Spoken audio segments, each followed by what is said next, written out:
లేకపోతే విడిచిపెట్టబడతావు. విడిచిపెట్టబడితే అది ఆరని అగ్ని, అది నిత్య నరకాగ్ని. ఎత్తబడితే నిత్య జీవం, అది పరలోక రాజ్యం. ఆ ఎత్తబడే గుంపులో నీవు ఉండాలి. చదువుదాం.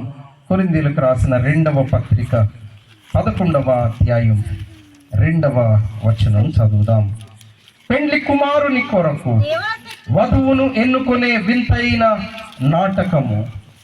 11:2. ఆసక్తి కలిగి ఉన్నాను, ఎందుకనగా